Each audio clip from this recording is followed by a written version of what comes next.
Ndi nthawi ya nkhani kuchokera kuno ku MBC ndipo mawa uno muli ndine Blessings Chileuka. Poyamba mitu ya nkhanizi. Thupi la mayi wakale wa dziko lino a Patricia Shaniu Dzimbiri alika m'manda lero kumudzi kwawo ku Baraka. President Chakwera wapempha thandizo la mayiko akunja pakafukufuku wa ngozi ya ndege. Ndipo impi ya Nkosi Komani yachisanu yatsindika kufunika kwa mtendere pamene dziko likulira maliro a wachiwiri kwa mtsogoleri wa dziko lino Dr. Chilima ndi anthu ena asanu ndi atatu.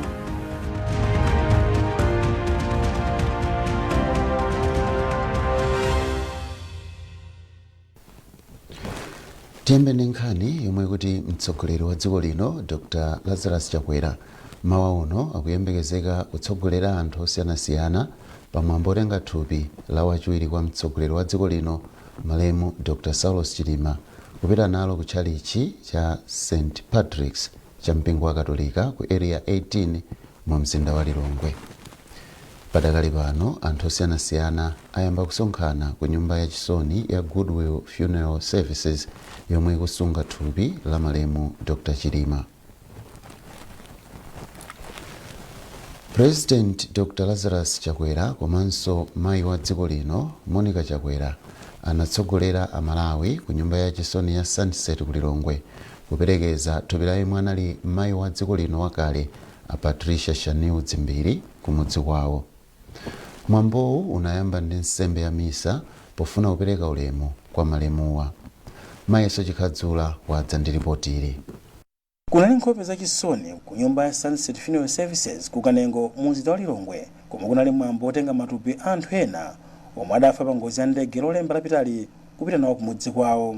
Kummawa asilikali a Malawi Defense Force komanso apolisi achititsa mwambo wa mapemphero polemekeza mizimu ya asilikali MDF atatu omwe ndi Colonel Owen Sambalopa, Major Florence Selemani Ngwinjiri komanso Major Wells Aiden ndi apolisi awiri omwe ndi Assistant Commissioner Lucas Kapeni komanso Inspector Kisomo Chimaneni ndi dotolo Adan Kanyemba. Masana ake President wa dziko lino Dr. Lazarus Chakwera ndi mayi wa dziko lino Madam Monica Chakwera anali nawo pamwambo wa misa pokumbukira mayi wakale wa dziko lino malemu a Patricia Shaniu Dzimbiri omwe adafanso pa ngozi ya ndege pamodzi ndi wachiwiri kwa mtsogoleri wa dziko lino malemu Dr. Saulos Chilima. Poyankhula malo mwa President wa dziko lino Dr. Lazarus Chakwera usachitika mwambo wa misa nduna za maboma ang'ono umodzi ndi chikhalidwe Richard Chimwendo Banda ati President Chakwera ali ndi chisoni chachikulu chifukwa cha imfa ya Shaniu Dzimbiri polingalira ntchito yakulu yomwe adagwira ku dziko la Malawi. Malemu a Patricia Shaniu Dzimbiri omwe adabadwa pa 25 September chaka 1964 adakhalapo mphunzitsi komanso phungu nyumba ya malamulo mchaka 2014 mpaka 2019 ndipo thupi lawo alika m'manda mawa lachisanu kumudzi kwawo kumfula njovu kwa Kangankundi dera sinyo chifi cha Nthunya mboma la Baraka. Archbishop Desmond Tambala wa Diocese ya Lilongwe ndi anatsogolera mwambo wa misayi. Atsogoleri opuma dziko lino Dr. Bagiri Muluzi komanso Joyce Banda ndi abamba kunyumba kwawo Justice Richard Banda opuma komanso nduna za boma achiwiri kwa nduna akuluakulu osiyanasiyana a boma komanso akuluakulu a zibanda zosiyanasiyana anali nawo pa mwambowu. Mayeso Chikhadzula, MBC Lilongwe.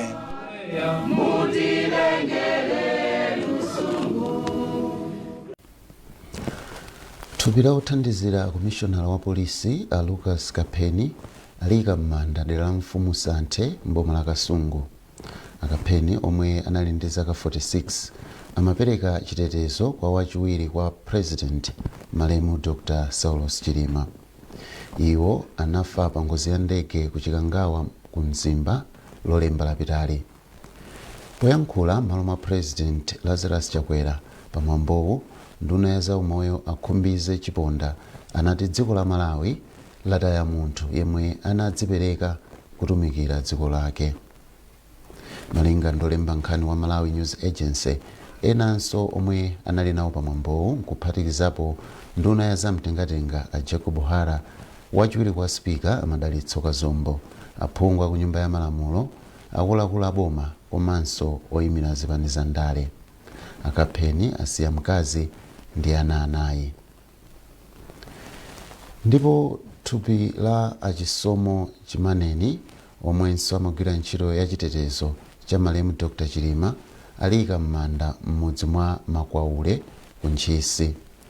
Kumwambowo kunali nduna ya chitetezo cha mdziko Ageni Zikhali Ng'oma, wachiwiri kwa mkulu wa polisi Ahape Mkandawire, phungu wa kumpoto ku Ntchisi a Arnold Kadzanja, komanso mfumu yayikulu Chilowoko ndi akuluakulu ena.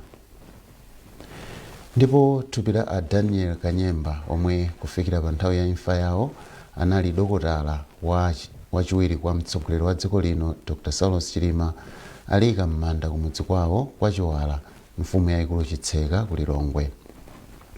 Nduna ya zachilungamo Ataita Semvalo, nduna ya zokopa alendo Avera Kamtukule ndi wachiwiri kwa nduna yoona za madzi Aliana Kakhobwe. Munthali ndiwo anayimirira President Chakwera.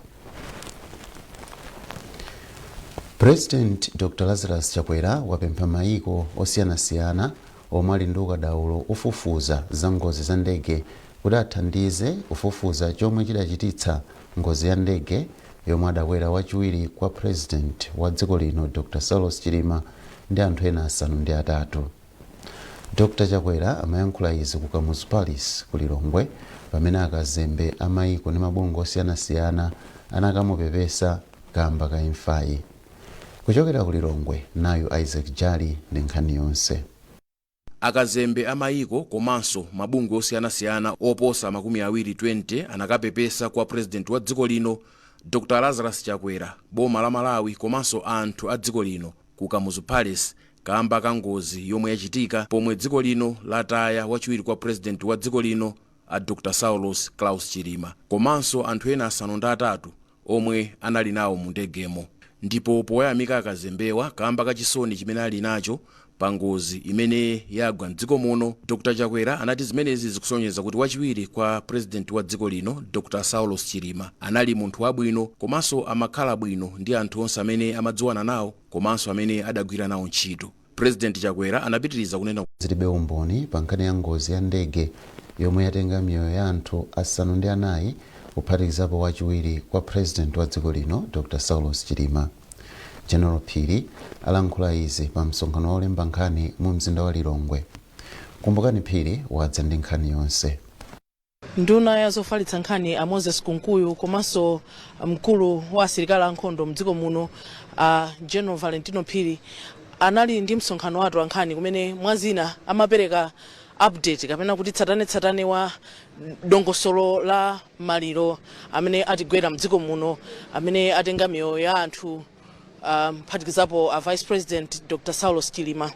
Afotokoza unena kuti yayi zonse zokonzekera mwambo amaliro amenewo zikuyenda bwino. Chachikulu anafotokoza kuti maliro ngati awa ndi kuti amafunika kuti pachitike autopsy kapena kuti kafukufuku kuti matupi amenewa anthuwa anamwalira bwanji. Ndiye anafotokoza unena kuti matupi osewa autopsy yachitika monga mwachilamulo, ndipo anthu 3 ayikidwa m'manda lero, anthu 4 akhala akuyikidwa m'manda mawa kuphatikizapo former First Lady Mai Shaniu Dzimbiri. Ndipo anafotokoza kuti a Vice President akhale akuyikidwa m'manda lolemba ku Nsipe mboma la Nchewu. Kunkuyu anafotokozaponso kunena kuti casket kapena kuti malo osungiramo malemu Dr. Saulos Chilima imene yafika mdziko muno kuchokera mdziko la South Africa kumene aitanitsa ndithu. Afotokoza unena kuti kukhale mwambo ndithu ona nkhope umene ungachitikire ku Bingu National Stadium. Afotokoza unena kuti akhale kupereka tsatane ku mtundu wa Malawi momwe mwambo umenewu ukhale ukuyendera. Mwambo oyika m'manda a Vice President uchitika lolemba machatanena ku Nchewu, koma kuyambira mawa ndiye kuti tikatenga thupili ku mochare, kuchoka ku mochareko tipita ku area 18 kumene kukhale mwambo wa mapemphero ku Church cha Katolika. Kuchokera kumeneko pali kusintha malomo kuti thupilo lipite ku nyumba kuja ku area 12 chifukwa choona mmene palili pa malo paja kuti mwenanso magalimoto akhoza kupezeka kumavuto otembenuka ndi kuchepa kwa kumalo. Taganiza kuti ulemu upitilirebe ndipo akakhale kuja ku parliament mukadachitiranso ndi mtsogoleri wina wakale.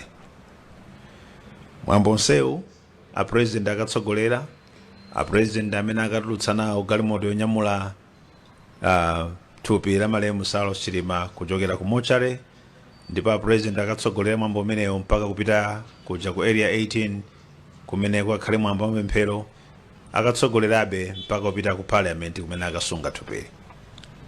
Ndipo la Mulungu a president atsogoleranso mwambo umenewo kupita ku Bingu Stadium kumene kukakhale mwambowo. Ndoti pali kusintha kuwiri kwa kumene kukakhale thupi kuti anthu akhoza kupereka ulemu likachitikira ku parliament, komanso kumene kungakhale thupi kuti akachitira mwambo obwera aliyense zikachitikira ku Bingu Stadium. Tithokoze kumwamba kuti casket imene president ndakubanja analamula kuti igulidwe mwakufuna kwa onse kuchokera ku dziko la South Africa yafika mu dziko muno tsopano. Komanso poyankhulapo mkulu wa asilikali ankhondo mdziko muno Valentino Phiri amene anafotokozapo masiku apitawo kuna kuti akhale akupanga kafukufuku wa chomwe chinachititsa kuti ndege imeneyi igwe, afotokoza zingapo zofunikira pa nkhani ya ndege imeneyi kuti ndege imeneyi imagwira ntchito bwanji, komanso kuti ndege imeneyi inapangidwa chaka chanji, kuti imalandira ma service zonsezo afotokoza, ndipo mwachidule anafotokoza chonchi. Malowa ndiye kuti ndegeyi inali ku Usisha. Chimachitika ndi chani? Pa nthawi imeneyi nkuti matawa onse amayesera kuti agwirane nawo anthuwa. Pa nthawi imeneyi sichikanachitika china chilichonse mpakana anthu amene amagwira ntchito ku industry kapena amene amakhudzana ndi zanyengo komanso amene amagwirizana ndi masigino a ndege amakambirana. Iwowa amayembekezeredwa kuti apereke uthenga kuti alephera. Mauthenga amenewa anapititsidwa ku airport ya ku Karonga, ku airport ya ku Likoma, komanso ma airport ena amene anali kunja kwa dziko lino, ku Tanzania, ku Mbeya, ndiponso ku Zambia, ku Lundas. Kuchokera kuno ku Lilongwe ndine Kumbukani Phiri. Boma likufuna kudziwitsa anthu onse kuti mabuku achipepeso atsegulidwa kuyambira pa 13 June mpaka pa 21 June makonsolo onse a mzinda wa Lilongwe, Blantyre, Mzuzu ndi Zomba kuti apereke ulemu kwa malemu Dr. Saulos Klaus Chilima. Mukuonera nkhanizi kuchokera kuno ku MPC, bwanji tionenso mitu yake. Thupi la mayi wakale wa dziko lino a Patricia Shaniu Dzimbiri alika m'manda lero kumudzi kwawo ku Balaka. President Chakwera wapempha thandizo la mayiko akunja pakafukufuku wa ngozi ya ndege. Ndipo impi ya Inkosi Komani yachisanu yatsindika kufunika kwa mtendere pamene dziko likulira maliro awachiwiri kwa mtsogoleri wa dziko lino Dr. Chilima ndi anthu ena 5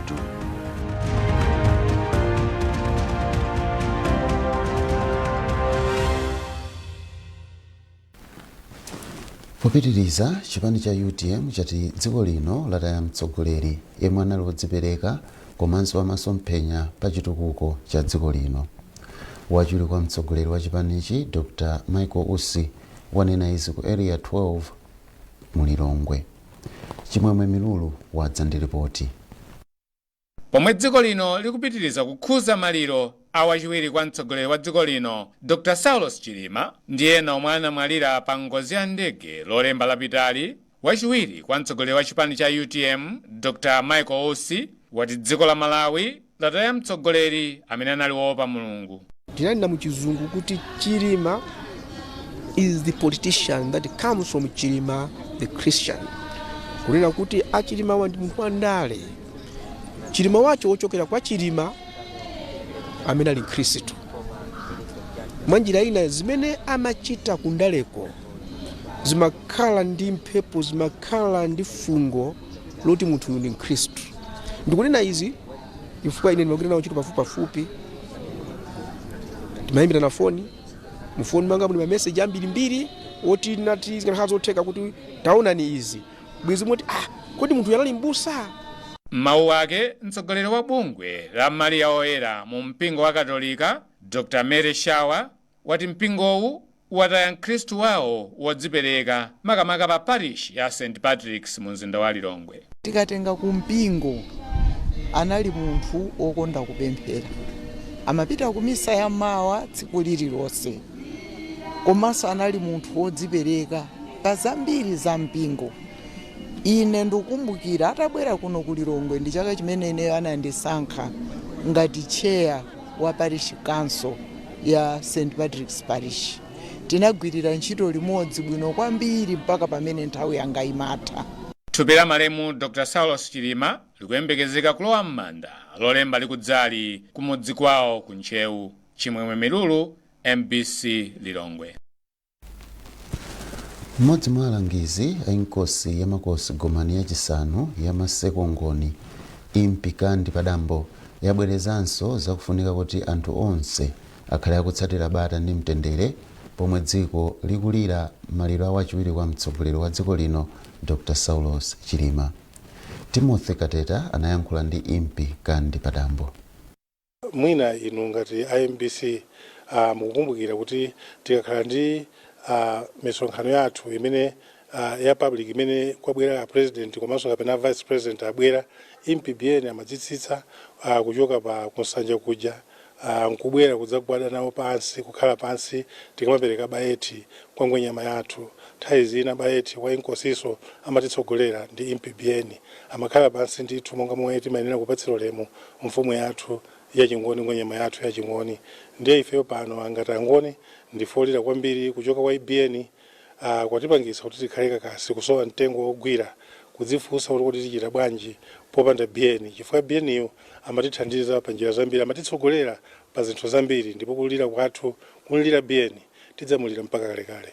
Chifukwa ngwenyama inkosi ya makosi gomani kudziwa kuti zikachitika zinthu ngati zoterezi vanthu timakhala ndi mitima yosweka, timakhala okwiya kwambiri kuti m'bale wathu wapita bwanji, makamaka momwe wapitira BN ndi chinthu chimene chimkhumudwitsa aliyense na munthu wa Chingoni. Ndipo dziwa zimenezi ngwenyama osati wa Chingoni yekha komanso mmali yense ngakhale mitundu ina ndodandaula kwambiri ndipo momwe wapitira BN. Ndizo mwanena ngwenyama nkulena kuti tonse Angoni komanso amalawi ena amene timakonda BN tikhale abata kuti BN timuyike bwinobwino, timpatse ulemu woyenerera ngati munthu amene timamukonda. Bungwe la Institute of Marketing in Malawi lati malemu Saulos Chilima anali ndi ukadaulo pa ntchito za malonda ku makampani omwe anagwirako ntchito. Mtsogoleri wa bungweli Isabel Masi Kachinjika wati ngakhale anali pa mpando wapamwamba a Chilima amakhalabe limodzi ndi anzawo omwe amagwira ntchitoyi ndi kumawapatsa upangiri. Kenneth Jali walemba ripotiri. Malemu Chilima yemwe anachita maphunziro azogulitsa malonda anagwira ntchito ndi makampani akuluakulu odziwika mdziko muno. Mtsogoleri wa bungwe la akatswiri azamalonda la Institute of Marketing in Malawi Isabel Masi Kachinjika ati mu nthawi yawo a Chilima anayesesa kulimbikitsa kagwiridwe ka ntchito. Anali munthu oti amacheza bwino ndi anthu ambirinso, komanso anali ndi masomphenya kuti akakhala ndi idea mwina tipange campaign ya marketing, anali ndi ma ideas kuti ifeyo anthu ogwira naye ntchito timachita we were challenged, timafuna kuti tiaonetse kuti we can do that thing. Komanso anali ndi belief mwa anthu amakhulupirira kuti anthu akhoza kugwira ntchito bwinobwino, ndi timagwira ntchito mwasangala komanso momasuka. A Chilima malinga ndi Akachinjika analimbikitsa achinyamata ambiri kulimbikira komanso kukhala adindo mu ntchito zawo. Kachinjika wati akatswiri a ntchito za malonda ataya munthu ofunika kwambiri. Tikulira kwambiri chifukwa anali munthu oti ngakhale samapanga practice ibe marketing, anapita ku office yayikulu komabe amakhala nafe, pena kuma conference kwathu amakhalapo, pakati patakhala tikupanga ndondomeko wetu tikhala ndi bill ya marketing amatithandiza, amatiuza, kumatilangiza kuti mupange chonchi munamuganizepo za izi. Anali nafe ndithu ngakhale kuti anali munthu wamkulu kwambiri, koma amakhala nafe ndithu kumacheza nafe, anali ndi nthawi yoti atimve tikayitana pa zinthu zina ndi zina, nde ifeyo tikudandaula kwambiri. nzawo Amalemu Chilima yemwenso anagwira naye ntchito a Enuel Kadango ati iwo anali odzipereka pa ntchito. Nthawi imeneyo ndithu tagwira ntchito limodzi, ndipo ndikanena kuti anali munthu woti ndodzipereka kuntchito, komanso womvesesa zofunika kuchita, komanso wowerenga zofunikira pa ntchitopo. Kawirikawiri tikayamba ntchito malo asopano umafuna umvesese kuti ntchito ikuyenda bwanji, kagwiridwe kake nkamtundu wanji, kufusafusa ndithu kuti amene analipo kale akugwira bwanji ntchito. Achilima ndithu anali ngati munthu woti amafuna kudziwa zomwe pamalopo ntchito ikuyenda bwanji. Malinga ndi Akadango, imfa ya Achilima ndiyowawa popeza anali munthu yemwe anali ndi luso komanso upangiri wopereka nzeru kwa anzawo. Ndinakena sijali wa MBC ku Blantyre. Imfa yachiwiri kwa mtsogoleri wa dziko linoyo yadzizimutsa anthu ambiri pa dziko lonse lapansi. Frank Kapesa analankhula ndi mtolankhani Justice Mang'anda yemwe amagwira ntchito ngati katswiri wa maganizo angwiro ku Missouri mdziko la United States, zamomwe Amalawi kumeneko alandirira nkhaniyi. Ambiri aku Malawi amene ali kuno ku South Africa akhuzidwa kwambiri ndi imfa ya Dr. Saulos Klaus Chilima, komanso anzawo ena amene naso ali konkuno nawonso akhuzidwa kwambiri. Koma chodabwitsa nchokuti nkhani ya Dr. Saulos Klaus Chilima ikukambidwa even kuma TV ambiri kuno ku South Africa ndi ma radio station, and everyone who is commenting pa nkhani imene you can feel kuti kuli sense of sadness, and komanso kuonesa kuti Achilima sanali only asset ku dziko la Malawi, komanso anali asset ku dziko ku Africa kuno and African Union, komanso ku SADC region. Ambiri amaziwa nkhani ya Achilima, and amaona ngati anthu ngati amenewa ndi amene akufunika kusogola ama leadership qualities a anthu amu Africa, especially youth leaders. Nde amaziwika kwambiri even kuno ku South Africa Achilima. Tikatere tatsiriza nkhani zathu mawa uno, tionenso mitu yake.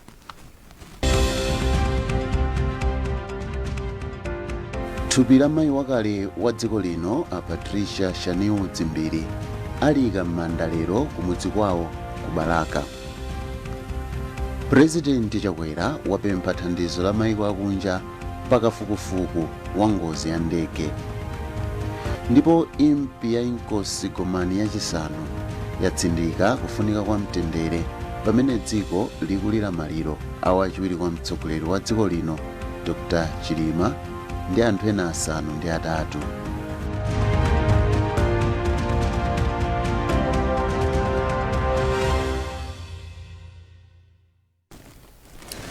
Pezani zambiri pa mbc.mw, MBC Digital, tsamba la Facebook, Instagram ndi X. Munali ndine Blessings Chilewuka.